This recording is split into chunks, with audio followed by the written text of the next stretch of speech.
నేడు ఆంధ్రప్రదేశ్ ప్రభుత్వం విజన్ 2047 డాక్యుమెంటుని విజయవాడ ఇందిరాగాంధీ స్టేడియంలో భారీ సభను ఏర్పాటు చేసి విడుదల చేశారు.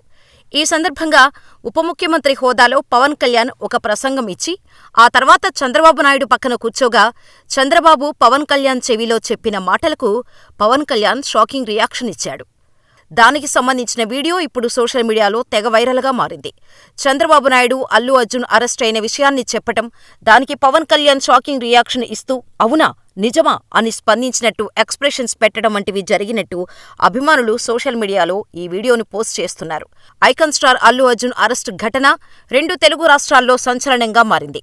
పుష్ప 2 చిత్రం విడుదల ముందు రోజు అల్లు అర్జున్ తన కుటుంబంతో కలిసి హైదరాబాద్లోని ఆర్టీసీ క్రాస్ రోడ్స్ సంధ్యా థియేటర్కు విచ్చేశాడు. ఆ సమయంలో అక్కడ అసంఖ్యాకంగా అభిమానులు చేరుకోవటంతో తొక్కిసలాట జరిగింది.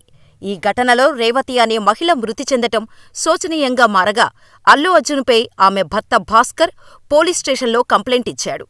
దీంతో అల్లు అర్జున్ మరియు థియేటర్ యాజమాన్యంపై ఎఫ్ఐఆర్ నమోదు చేసిన పోలీసులు 2 రోజుల క్రితం థియేటర్ ఓనర్స్ని అరెస్ట్ చేయగా, నేడు అల్లు అర్జున్ని అరెస్ట్ చేసి నాంపల్లి హైకోర్టులో హాజరుపరిచారు.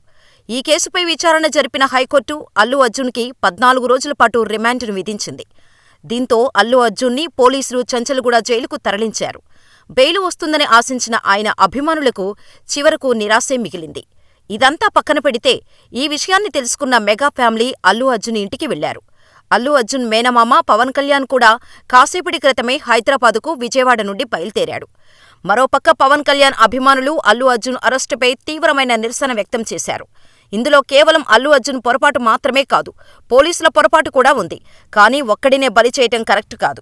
ఈ వ్యవహారం చూస్తుంటే అల్లు అర్జున్పై సీఎం రేవంత్ రెడ్డి కావాలని కక్ష తీర్చుకున్నట్టు ఉందని అంటున్నారు. దీనిపై పవన్ కళ్యాణ్ కూడా ప్రభుత్వ వైఖరిని తప్పుబడుతూ తీవ్రస్థాయిలో స్పందించే అవకాశం ఉందని కూడా ఆయన అభిమానులు అంటున్నారు.